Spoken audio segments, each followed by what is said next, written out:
Welcome to MSD kitchen. இன்றைக்கி நம்ம உளுந்து சாதம் எப்படி செய்கிறதுன்னு பார்க்கலாம். அதுக்கு தேவையான இன்க்ரீடியன்ட்ஸ் உளுந்து எடுத்திருக்கேன். இது வந்து 1 கப்பு கருப்பு உளுந்து உடைக்காதது எடுத்திருக்கேன். நீங்கள் உடைச்சது கூட எடுத்துக்கலாம். இதுக்கு வந்து இதே டம்ளரில் 3 டம்ளர் அரிசி எடுத்திருக்கேன். இப்போ 1 டம்ளர் அரிசி எடுத்திங்கன்னா 1/4 டம்ளர் அளவுக்கு உளுந்து எடுத்துக்கலாம். இப்போ நான் 3 டம்ளர் எடுத்ததால் 1 டம்ளர் அளவுக்கு உளுந்து எடுத்திருக்கேன். இப்போ இதுக்கு ஒரு பெரிய சைஸ் வெங்காயம் நீல வாக்கில் கட் பண்ணி எடுத்திருக்கேன். இதில் கொஞ்சம் புதினா, காரத்துக்கு 2 பச்சை மிளகாய், இஞ்சி பூண்டு விழுது, இது ஒரு 4 துண்டு தேங்காய் வந்து துருவி எடுத்திருக்கேன். இப்போ எப்படி செய்யறதுன்னு பார்க்கலாம். இப்போ உளுந்து சாதம் செய்கிறதுக்கு நான் வந்து ஒரு பேன் வச்சுருக்கேன். பேன் நல்லா ஹீட் ஆனதும் நம்ம இந்த கருப்பு உளுந்தை இதில் ஆட் பண்ணிக்கலாம். இதை நல்லா வறுத்துக்கலாம். கருகிடாமல் நல்லா வாசனை வர வரைக்கும் வறுக்கணும்.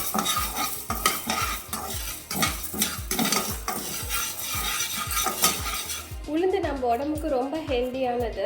இப்போ உளுந்து நம்ம அடிக்கடி நம்ம உணவில் எடுத்துக்கும் போது நம்ம எலும்புலாம் நல்லா வலுப்படும். வளர்கிற குழந்தைங்களுக்கும் இந்த உளுந்து வந்து ரொம்ப ஹெல்ப்ஃபுல்லாக இருக்கும். பெண்களுக்கு இடுப்பு வலி, கால் வலி இதெல்லாம் வராமல் தடுக்கிறதுக்கும் இந்த உளுந்து வந்து நல்லா ஹெல்ப்ஃபுல்லாக இருக்கும். ஸோ நீங்கள் வந்து இதை வீக்லி ஒன்ஸ் செஞ்சு சாப்பிடும்போது நம்ம உடம்புக்கு நல்ல ஒரு ஸ்ட்ரென்த் கிடைக்கும்.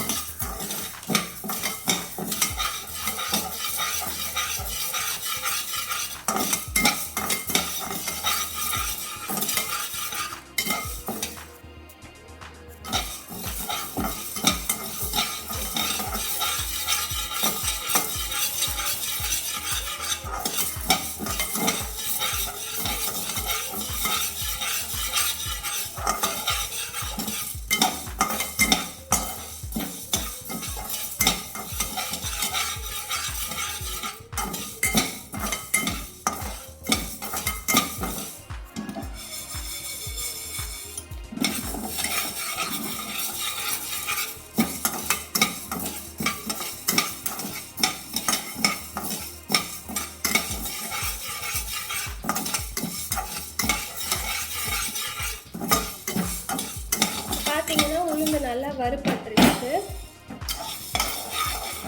இதை நல்லா வறுத்துட்டோம். இதை நம்ம அரிசி கூடவே ஆட் பண்ணி இதை வாஷ் பண்ணிடலாம். இது வந்து 1 டம்ளர் ரைஸ்க்கு 2 டம்ளர் அளவுக்கு தண்ணி எடுத்துக்கோங்க.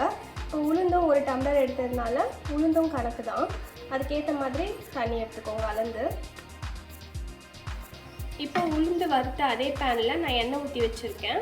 ஒரு 3 ஸ்பூன் அளவு எண்ணெய் ஊற்றியிருக்கேன். இப்போ எண்ணெய் நல்லா சூடானதும் தாளிக்கிறதுக்கு சோம்பு ஆட் பண்ணிக்கலாம். சோம்பு நல்லா பொரியட்டும். சோம்பு நல்லா பொரிஞ்சதும் இதில் பச்சை மிளகாய், புதினா, வெங்காயம் ஆட் பண்ணிக்கலாம்.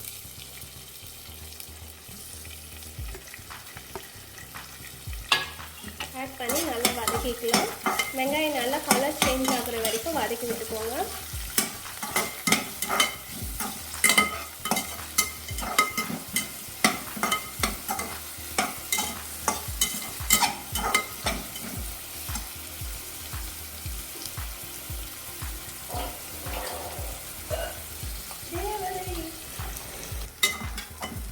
இப்போ வெங்காயம் நல்லா வதங்கிடுச்சு. இது கூட இஞ்சி பூண்டு பேஸ்ட் ஆட் பண்ணிக்கலாம். இஞ்சி பூண்டு பேஸ்ட் ஆட் பண்ணி நல்லா பச்சை வாசனை போகிற வரைக்கும் வதக்கி விட்டுக்கோங்க.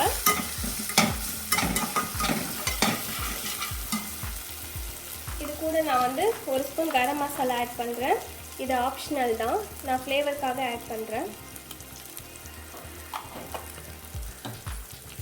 நல்லா வதக்கி விட்டுக்கோங்க.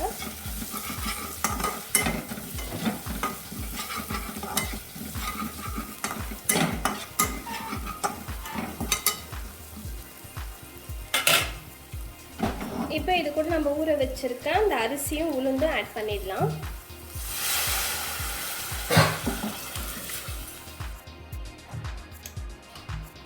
தேவையான அளவுக்கு உப்பு ஆட் பண்ணிக்கோங்க.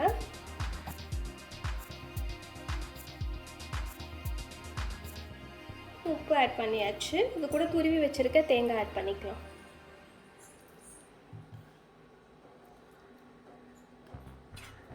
ஆட் பண்ணி ஒன்றா மிக்ஸ் பண்ணி விட்டுக்கோங்க.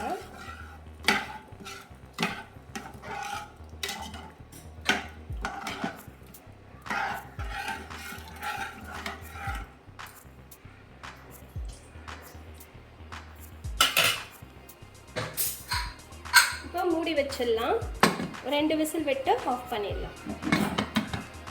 A few moments later. இப்போ 2 விசில் விட்டு ஆஃப் பண்ணியாச்சு. ஸ்டீம்லாம் நல்லா ரிலீஸ் ஆயிடுச்சு. ஓப்பன் பண்ணி பார்க்கலாம்.